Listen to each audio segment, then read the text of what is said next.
With parliamentary elections coming up very soon, in less than a month, Georgia is facing an existential choice whether to become a part of the West, part of the European Union, or to look towards Russia. Which way is it going to go? And I'm joined now by Salome Zourabichvili, President of Georgia. Welcome to TVP World. Thank you. President Zourabichvili, the answer to this question is actually coming very soon. So which train do you think your country will embark on after the 26th of October? Well, I'm confident that Georgia will take the same train it has taken each time the question has come to it, because that's the only train that preserves Georgia's independence that we have been fighting for centuries, even more than Poland in earlier times. Yes, so that we have in common. We have that in common. We do have this experience. Independence, freedom are things that Georgians are not ready to let go, and they understand very well that the only preservation of independence, freedom and peace today, in today's world that is one of challenges and tensions, is with our European partners, is with our American partners, is in this community of... Sure. Actually, Georgia has never been closer to the West and the European Union as it is now. 80% of your society, of Georgian people, believe that. They are pro-European, basically. But the government, the Georgian Dream, as the party is called, is really introducing Russia-like laws, like the anti-agent, anti-LGBT. Is this not going to be a threat to your integration with the West? Well, it is. This trend of the Georgian authorities has started like 2 or 3 years ago, maybe at most, in a very first slow but then accelerated manner. The rhetoric has become more and more aggressive towards our partners and more complacent towards Russia. That is no longer mentioned even. Right. The Prime Minister was at the General Assembly just a few days ago and did not mention Russia when talking about the occupation of our territories. That shows a lot. Abkhazia and Ossetia. That's right. And that shows a lot. And that is what the Georgian population that has been, as you mentioned, steadily over the past decades in favor of the European integration, that sees that we are the door, cannot accept this return. Perhaps to a better world than Moscow. But so is it not surprising that the Georgian Dream is so popular, because it really does stand a chance of winning the election? No, it doesn't stand a chance of winning the election. All the opinion polls show that the Georgian Dream, which is logical because they have been in power already that long, have lost much of their support. That the pro-European forces that were divided, that is another, and now are united around the Georgian Charter, which is another form of the recommendations that we have taken ownership on. Sure. So you're very much involved in this.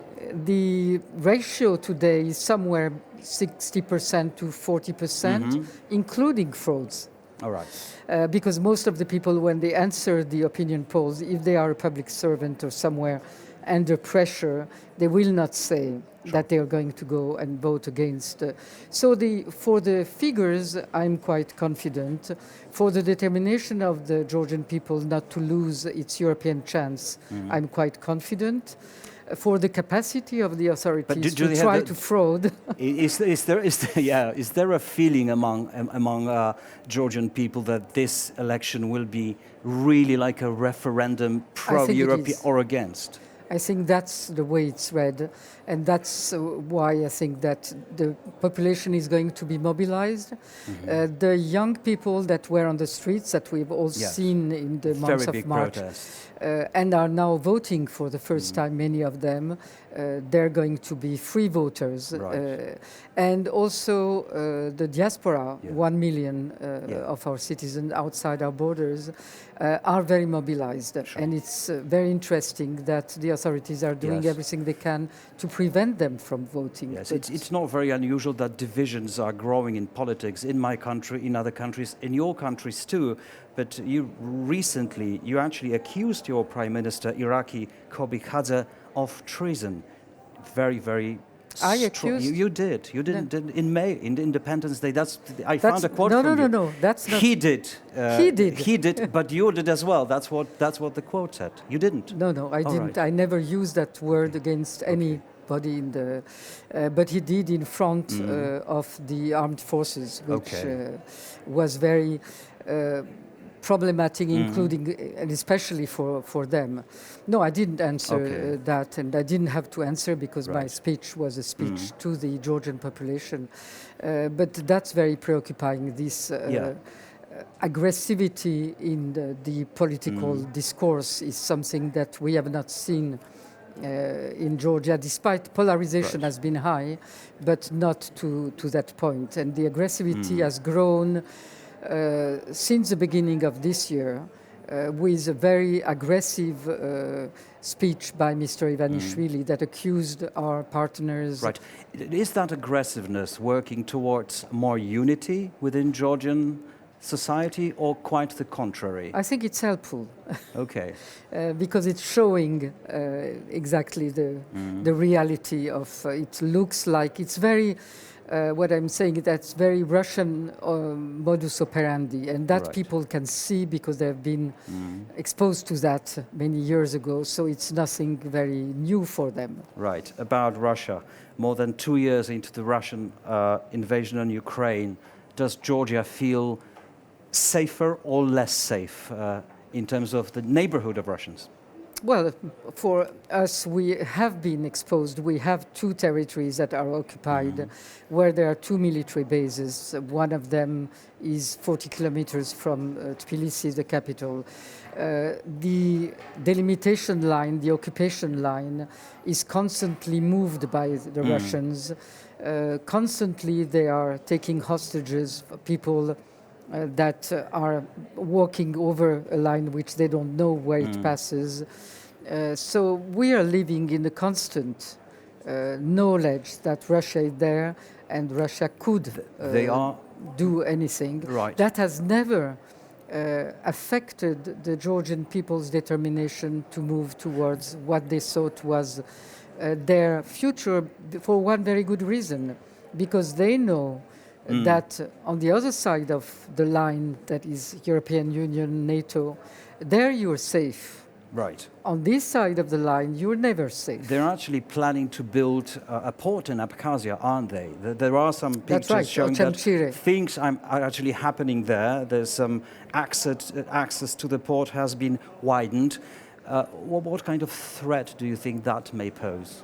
Well, that's a military naval base. One more base, military base, is on our territory. Could it get you involved in a conflict directly? Well, everything could get us involved. What is more concerning is that it's really an attempt by Russia to take more control from the Black Sea. And I think one of the challenges of the war in Ukraine is Ukraine, of course, and Ukraine's independence, but also the Black Sea, which the Russians will try to keep the control of. And I think that it's our mutual interest to all of us, to Ukraine, to Georgia, to Moldova, and to the European Union, to keep this sea as a sea of cooperation and not a sea of war. Right. We're talking at this conference, we're talking security, of course. It's Warsaw Security Forum. Today, the Swedish General Michael Chesson, who's just become the chief of the Swedish Army, is saying that the times that we are in at the moment are even more unpredictable than the Cold War. Do you agree? Well, the Cold War was not unpredictable. We all knew, those that were involved in the nuclear balances of all kinds knew that it was not unpredictable. Today is, yes, more unpredictable, and not only on the European continent, all over the world. Well, you're planning to, because your term is just coming to an end now, isn't it? Are you planning to run for a second time for presidency, even though the choice of president in Georgia is being politically changed, because it's not going to be elected by... It's not going to be elected by people, by popular vote? It will depend if the political forces, the pro-European political forces decide, as they are hinting to that Yes. they want to have a common presidential candidate. Yes, but just one question, just for the last question is that I remember when you were asked about your being a president, and it's mainly a ceremonial role in Georgia. You said yes, but the fact that I can speak for the people actually gives me a lot of power as president. Now, when it changes and you will be elected not by the people but by politicians. Yes, but there is another role for the time to come, which is to implement the Georgian Charter and bring it to Brussels in order to get the opening of negotiations by the end Right. of Polish presidency. So if that is the mandate that the pro-European parties will give me by being their candidate president, that is a mandate that I'm ready to accept, because it's a negotiation that will achieve really the course that Georgia has been following towards Europe for so long. Salome Zourabichvili, thank you very much indeed for joining us. Thank you. Thank you.